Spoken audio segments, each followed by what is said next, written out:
My name is Om Rajkumar. Me and my friend Aryan will be interviewing you today. Lovely. First of all, how are you, ma'am? Yes, Are you doing ma'am. How are good? you? All well. Yep, All that's is well. perfect. All well? So we'll Amazing. start with the interview. Yes, thank you, ma'am. Perfect. Sure.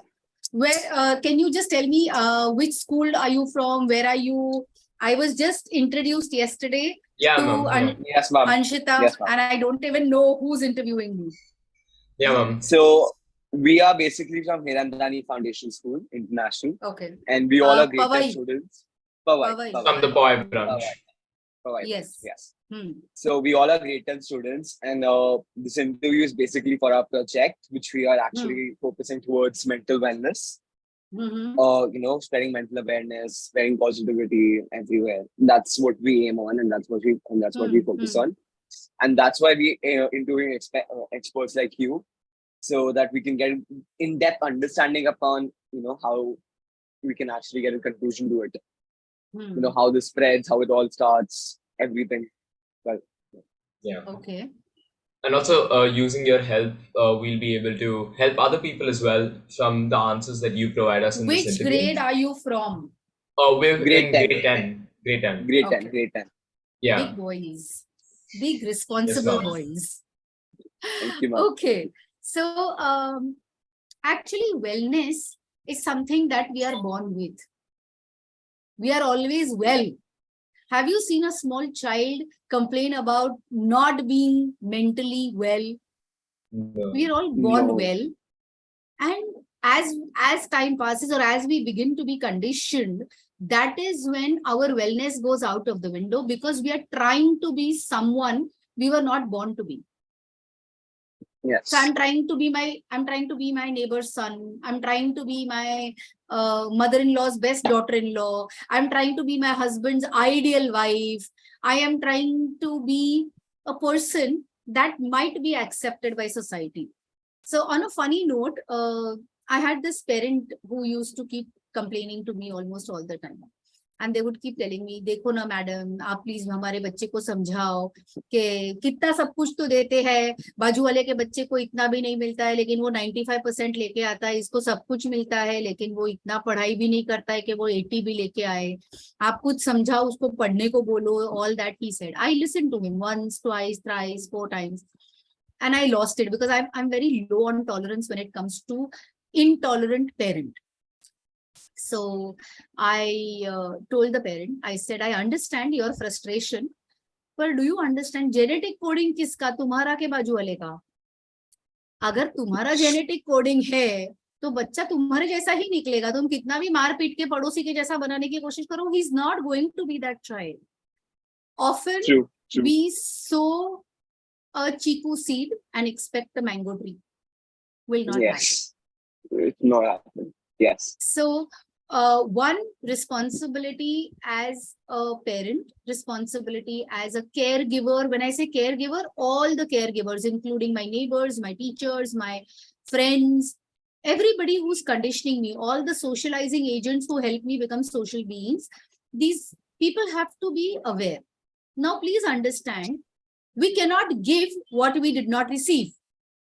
So they did not receive unconditional acceptance. How can they give it to all of us? Agreed. So the point is, now that you are talking of unconditional acceptance and you begin to slowly give, because what I will give is what I will receive. You cannot receive before giving. So start giving unconditional acceptance. And it's very subtle. I have seen this amongst teenagers your age, and I agreed to doing this interview because your age is such where you are very impressionable. It's very easy to impress you. It's very easy to tell you and get you to believe what people tell you. Not adults. By the way, you don't listen to adults. You listen to your own teammates. Yes. Please understand that you are at an age or a phase where you are going to, you're stepping out of childhood and not stepped into adulthood as yet. You're still experimenting with your own truths. And because you're doing that, you are susceptible to being molded. You are moldable. So that is why I prefer to talk to children your age or students your age, because it is fun. It is fun because you all will listen. You all will listen if you feel understood. So the point Thank you. being, when I see your age group, can I tell you a secret? The biggest Sure. bullies of your life are your parents and your teachers. Wow. Okay. Agreed. Kind of. It's Controversial take. yeah. Yeah. Me Very included, controversial. because I am also a teacher by profession. I try not to bully. I try to befriend my students.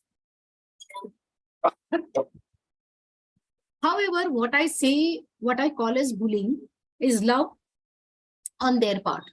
Is their concern for Yes. you. However, they do not realize that in doing so, they forget. All of us forget. As adults, we forget that I don't own my child. I am just a caretaker for somebody who was born to me. Agreed.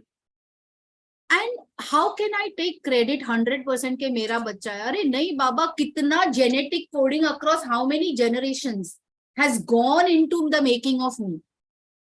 So wellness is a concept that we all need to understand, that accept what is, change what you can. And if you can't change it, then be graceful enough to say, okay, there must be a higher purpose for what is. Stop bullying each other. You know, I have seen best friends bully each other. We are more tolerant to strangers than to known people. Then no people. Agreed.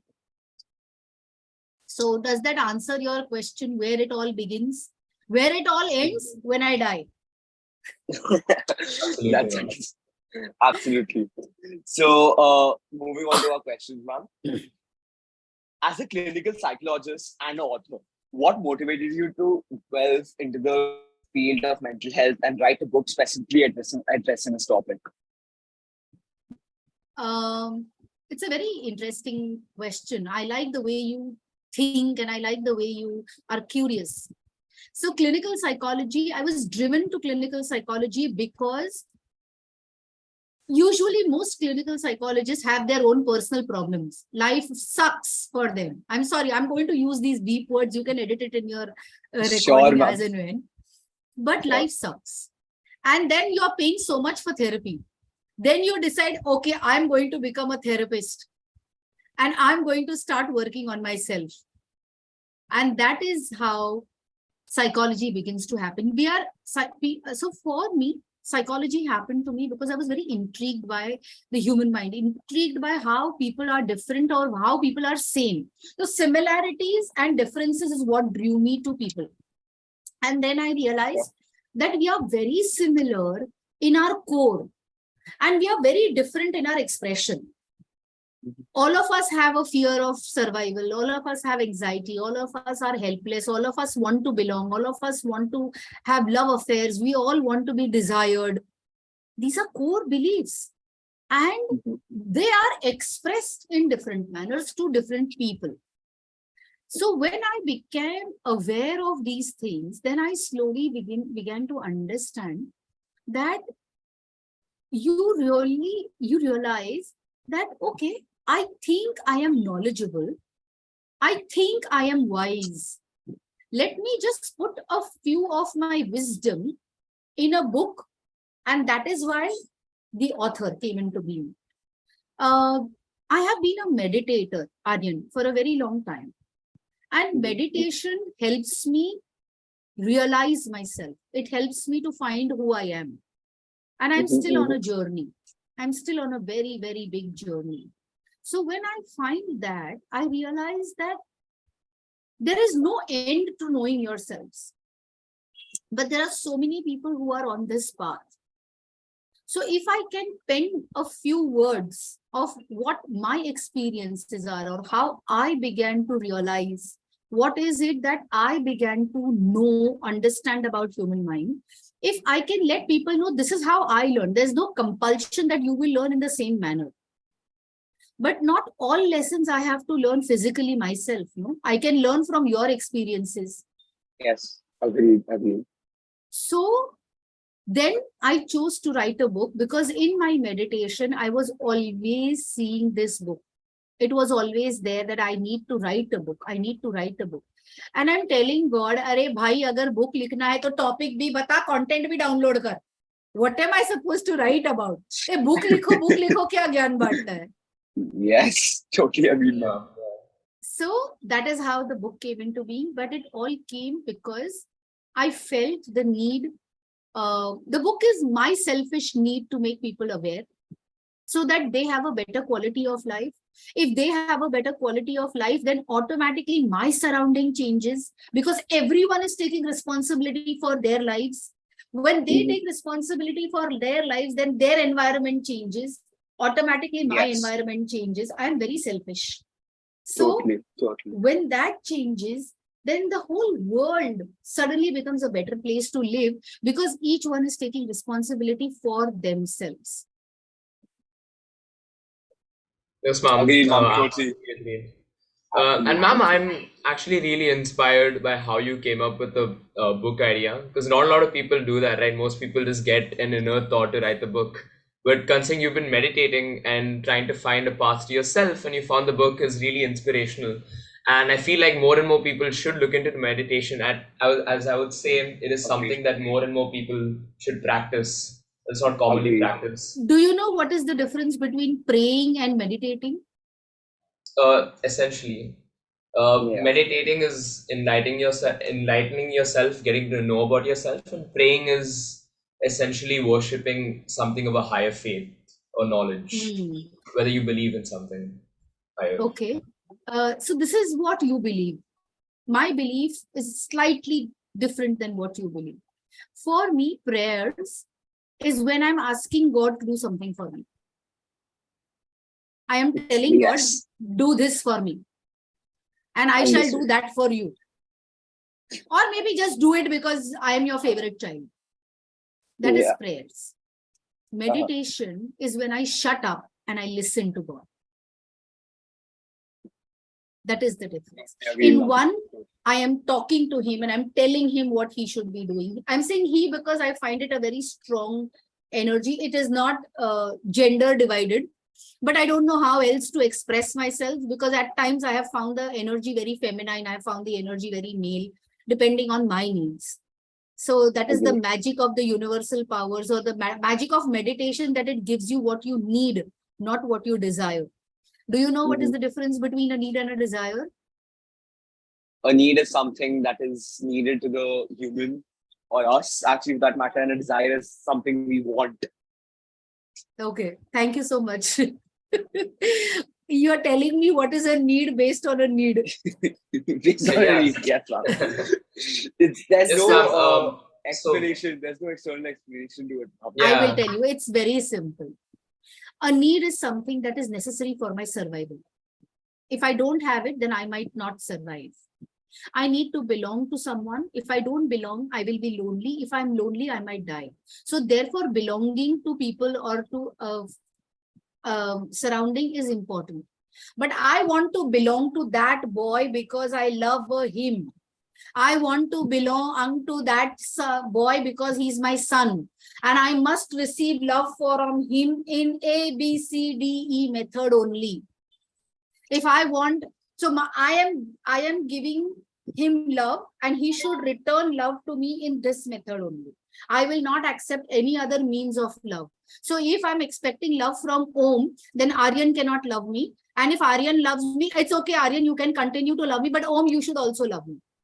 And you are that special person I'm expecting love. But the whole part is I need to belong. If not Om, then why not Aryan? But in our own thoughts, the need to belong is a need. I need it.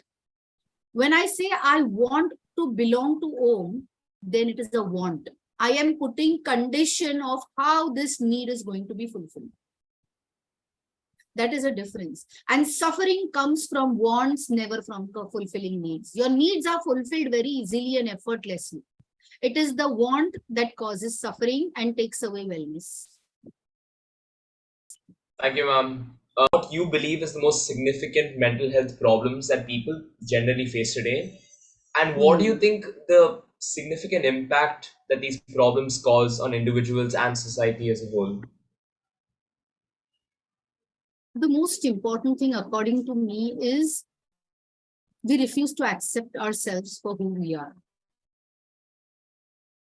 And comparing myself, trying to run a rat race. Today, if you see, everyone is running a rat race. Very seldom, when I stop people and I ask them, where are you reaching? What do you want to do? Where do you want to do? They don't know. I said, do you believe that you're living your life to the fullest? They don't know.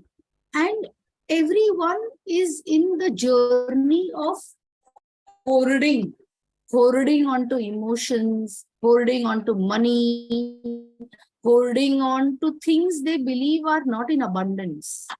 Yes. I believe the only thing that is limited that we all have is life. There is a birth point and there is a death point. And for me, every rupee that is in my bank account after I die is the time I misused making that money and not living my life, because that money is useless to me. It is going to create a comforting life for my next generation, hopefully, if I give it to them. But otherwise, what good is that money in my account that I have not? I don't know. I believe I don't know what I'm going to do with that money. It's just an ego boost. I am more esteemed than you are. When I have, how big are we in size? I believe a one room is a good enough space for us to live in. But if we have a 4 BHK or a 3 BHK or a 2 BHK, in the other rooms, no one else but my ego lives. It's only my ego who's living in that place. And why? Because I can tell my neighbors, I can tell my relatives, I can compare with my sibling. I have a 4 BHK, tera ghar kitna bada hai? We are trying to compare ourselves with others, trying to find our self-worth in materialistic things. We don't turn around. We lost empathy. We've become very hardcore, cognitive people. We were born feeling people, and we've become thinking people. Even emotions, when I ask people, oh, how are you doing? And the first answer I get is, I'm doing good. How are you feeling today? Oh, I'm feeling good. Good is not a feeling, it's a thought. Please get this right. And see how easily when somebody asks us, how are you feeling? The first answer is, I'm good. Because if I ask you the next question, where do you feel this goodness that you are feeling? There's no answer. Thoughts are here, everywhere, outside my head. Feelings are here in my heart. For you, it is the other way around. My heart is in my left, but I think we are mirroring. So, feelings are in the heart. They are in your skin. When people say, I'm nervous, and I ask them, where are you feeling this nervousness? And they say, oh, my stomach is churning. I know they are feeling. But if people say, no, I think I'm nervous. Well, then you are, sorry, can I use a wrong word? You are mentally masturbating. You're just overthinking. Anyways, Okay. moving on to our next question. From your perspective as both a clinical psychologist and an author, what are some common stigmas and taboos surrounding mental health? And how do you think they affect the individual seeking help? Oh, very important. The biggest hypocrisy is amongst therapists. The biggest hypocritical community is the psychologist community. Is what I'm sorry, I'm talking about my community and I feel very close and very bonded to them. But let me tell you one thing, that today, if I have a child in my family who has a mental challenge or a mental difficulty or an emotional difficulty, and if I suggest the parent that, okay, the child should be seeking therapy, they'll say, ha, tera dhanda chalu rakh tu. They feel there are ulterior motives. So in today's world, mental health is acknowledged, but the mental problem is in my neighbor's house, not mine. It is recognized or acknowledged that this person, the mentally unstable person, has to be in my neighbor's house. Very often, I find it very challenging to convince therapists who may have family members who have an emotional difficulty. There are very wise people also who recognize that a family member may need help and it's okay to consult a therapist. And if you're consulting a therapist, it's not because things have gone wrong. You might be consulting a therapist to avoid things going wrong. You don't want things to go wrong. People often believe that a psychologist is synonym to psychiatrist. So when they say that, their first question that I encounter is, "Aap medicine doge kya?" No, I am a psychologist who's not going to medicate you. I'm only going to talk. Then the next obvious question is, तो बात करने का इतना पैसा क्यों लेते हो? सिर्फ बात ही तो करना है. अरे, but you need to understand, I need to keep my personal biases outside the door and be able to be centered emotionally, physically, socially, intellectually, and give 100% of me to you. So in any given point in time, that ability that allows me to keep my life outside my physical being and be 100% available to you is the price that I'm charging. The ability is equivalent to the price that I'm charging. Also, I get two kinds of reactions from people when I say I'm a mental health professional. One is, "Oh, lovely, great, such a nice thing to meet a psychologist. Can you tell me what I'm thinking? Can you read my mind?" Why would I do it free of cost? I'm not here to prove my ability to anybody. I am already established, I already know. So how is it important that I should prove my ability to anyone? And to the second type of reaction is, "Oh, you're a psychologist, meet me never. I don't want to meet you ever." And yes, although there is openness, people, I'm really glad that children your age, I'm sorry to call you children, but I think you all are way, way younger than my children also. So that is why children. I feel that your generation is so open-minded that you are willing to talk of mental wellness. My children, who might be a century older than you, are willing to talk about mental wellness, but I don't need it, is the concept they feel. My generation says, "ए पागल, mental wellness वगैरह क्या, चल movie देख के आते, all is well, दो चमाट लगा उसको, सब ठीक हो जाएगा." That is mental wellness. And my previous generation would not even acknowledge mental wellness. Everything was bhoot, pret, maya, uske upar mata chad gayi hai, iske upar bhoot chad gaya hai, all those kind of things. So yes, we have progressed in our views about mental health, understanding that if something can go wrong in my physical body, something can go wrong in my mind. Why not acknowledge that? So are you saying that mental unwellness is caused by me and physical unwellness is caused by external factors only? How am I not held responsible for a physical? Tomorrow, if I have fever, I'm not ashamed to go to a doctor and get medication. And yes, I might have gotten a fever because I'm careless enough. But at the same time, why am I not acknowledging that if I have a mental unwellness, I'm not sleeping well, I'm disturbed, why not go to a therapist and seek help and see where the problem is? For all you know, it could be a low vitamin deficiency. Vitamin D3 and B12 are the vitamin deficiencies that contribute to our cognitive abilities. So if that is missing, the first thing we need to do is go seek help and ask where the problem is. Then choose whether or not you want to pursue it or not, but don't discount it before trying it. So the biggest stigma is acceptance that there is a need. I believe 80% of the world population needs to have a therapist. Like you have a family doctor, you should have a family therapist. And you should be seeking, like you do wellness checkups once in 6 months. Do a mental wellness checkup once in a while to check whether things are okay, whether you're fine. However, we do not invest in mental well-being, and I feel mental health or mental wellness is not expensive. Neglect of mental health is expensive. It costs us our relationship, it costs us our money, our time, our jobs. It affects all areas of our life. So why not start when you begin to observe that there is something amiss? Make sense? Absolutely Exactly. not.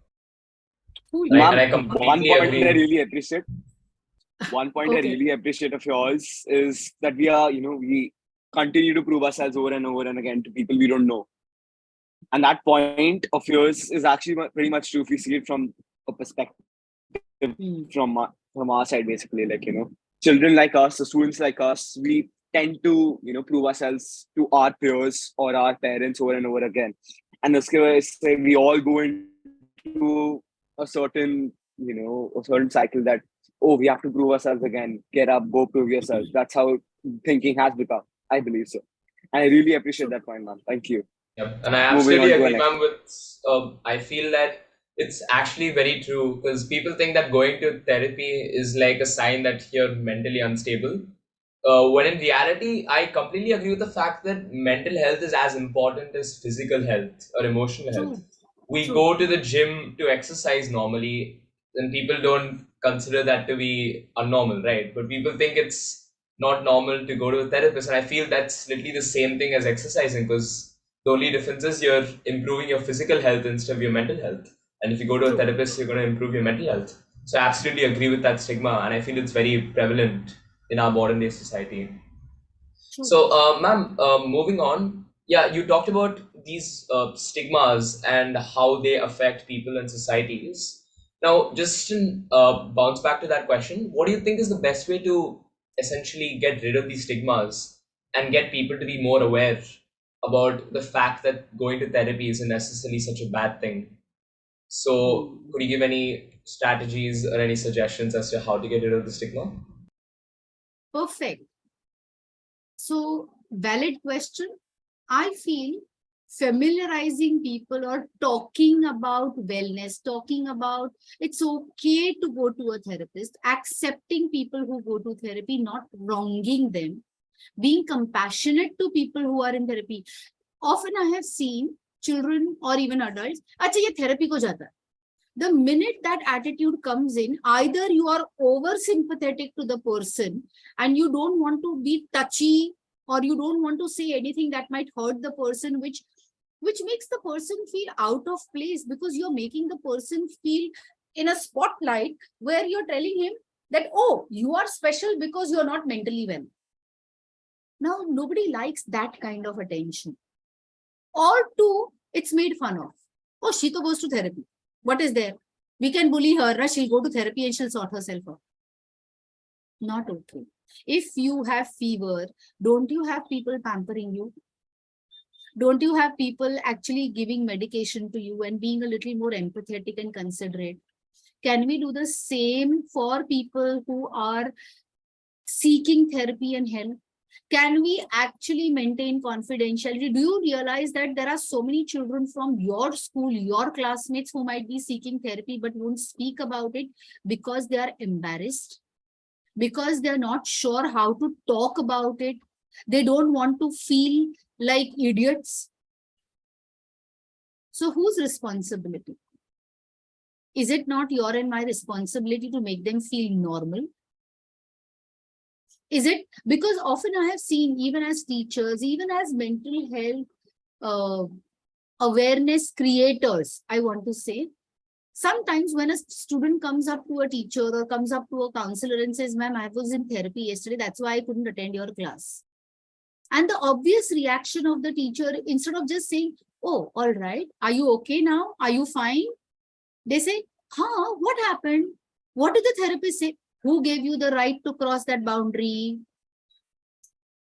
Who gave you the right to judge that therapist? So am I being over curious or am I being over accommodative about this person? And what need of mine am I fulfilling? Am I feeling superior or am I feeling inferior with this person? Superior because tu therapy mein jata hai and I'm not going, so let me just find out more about you. Or is it because, oh, she has the privilege of seeking therapy and I don't. Maybe my parents will not agree. And that is why I keep probing into somebody else's life, trying to see if I can get help from this person's therapist in some way. The point being that to reduce the stigma or to reduce the negativity associated with mental health, it's important to make it normal in our conversations. And these conversations are very subtle. I went to therapy. Okay, I hope you're doing better today. Therapy? Oh, okay. And then suddenly you withdraw from the conversations. These are non-verbal cues that will interfere. And people are very highly perceptive. All of us are highly perceptive. We are intelligent beings who perceive body language very easily. So the one way to reduce stigma is to talk more about it, accept it in my environment, maybe have more role plays about it, have skits about it, be more aware of it, and talk about it, normalizing it. The more you talk about it, the more normal it becomes. Earlier, when I was younger, sex was a taboo. The word sex was not allowed. You can't use the word sex. Oh my God, you're such a sinner. And that is something you practice only after marriage, not before. But today, people talk about the concept of sex, talk about the concept of safe sex. I have known of teenagers who explore the concept of sex also. The views and ideas have changed because we talk about it more frequently, normalizing it. So can we do the same with mental health and normalize it in our own conversations rather than make it a big deal? Make sense? Makes sense, ma'am. Totally agreed. Moving on to a final question, ma'am. What are some evidence-based therapies, treatments, or approaches that you would recommend for individuals dealing with mental health problems? How can individuals access these resources effectively? Okay, so there are many psychologists, if I can say, alternative therapies. I'm not against any alternative therapy as long as it works.